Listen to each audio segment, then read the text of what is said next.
Kanté, Payet, frappe du pied gauche. Vous vous souvenez de ça? C'était il y a 4 ans et c'était le jour de l'ouverture de l'Euro 2016 en France. Aujourd'hui, c'est l'Euro 2020 qui aurait dû commencer. Mais malheureusement, vous le savez aussi bien que moi, c'est pas le cas cette année. Mais en attendant, ça va pas empêché de vous parler de ça. Toutes les chaussures qu'auraient dû porter les joueurs à l'Euro 2020.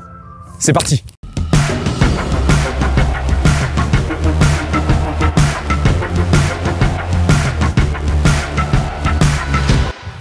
On commence tout de suite avec le pack Adidas Uniforia, Uni pour unité, Foria pour euphorie. C'est le même nom que porte le ballon de la compétition. Un ballon coloré sur lequel on retrouve un motif symbolisant des ponts qui s'entrecroisent, alliant frontières et diversité dans une collision unique entre art et football. Et oui, les footballeurs sont des artistes et leurs chaussures, leurs outils. Et justement, quand on se tourne vers les chaussures de ce pack, on se retrouve face à de vraies toiles artistiques, des modèles très colorés peints à coups de pinceau, comme sur le ballon de la compétition. Sur ce pack, deux coloris s'opposent. D'un côté, on va avoir la Copa et la Nemesis dans un coloris plutôt bleu et vert. De l'autre côté, on va avoir la X et la Predator dans un coloris rouge, rose et jaune.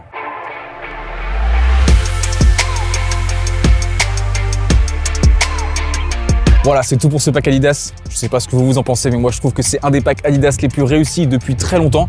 Donc voilà, maintenant je vous laisse me dire dans les commentaires quel est le modèle parmi ces 4 que vous préférez.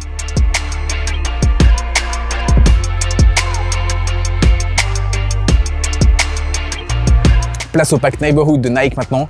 Et si le pack Adidas s'inspire du ballon de la compétition, on a l'impression que ce pack Nike s'inspire lui des compétitions passées, et notamment du pack Elite de la Coupe du Monde 2010, ou bien encore du pack Victory de la Coupe du Monde féminine 2019. Mais au-delà des ressemblances et du fait que je trouve ce pack très beau, c'est surtout l'histoire qu'il raconte que j'ai apprécié. Premièrement, cette couleur grise renvoie aux trophées pour lesquels les joueurs se battent à chaque match à cette période de l'année. Deuxièmement, il figure un motif composé de nombreux chiffres qui, à première vue, n'ont pas une signification forcément évidente, mais quand on y regarde de plus près, on se rend compte qu'il s'agit en fait de codes postaux, des codes postaux qui rendent hommage à des villes importantes du football en Europe pour l'Euro et en Amérique du Sud, parce que cet été devait aussi se dérouler la Copa América, et c'est avec ces chaussures que les joueurs auraient joué.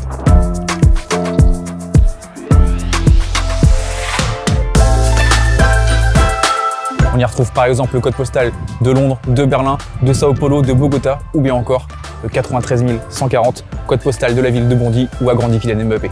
Et enfin, pour terminer sur ce pack Nike, on y retrouve un nouveau signe Nike qui prend la forme d'un éclair, toujours plus rapide, toujours plus agressif. C'est un signe qu'on a déjà vu sur certains maillots déjà dévoilés par la marque américaine, comme celui de la Corée du Sud au niveau des flancs, et qui pourrait devenir un symbole sur les maillots Nike pour la saison à venir.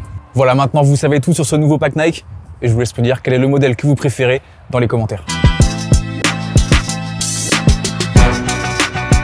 On termine cette présentation avec le pack Rise de Puma qui, comme pour la Coupe du Monde 2014 et comme pour l'Euro 2016, utilise un mélange de deux couleurs. Et à l'inverse de ces deux précédentes compétitions, les deux couleurs se retrouvent sur les deux chaussures. Le tout est accompagné d'une semelle chromée, un détail que l'on n'a pas forcément l'habitude de retrouver sur les chaussures Puma, mais qui nous rappelle encore une fois les trophées de fin de saison.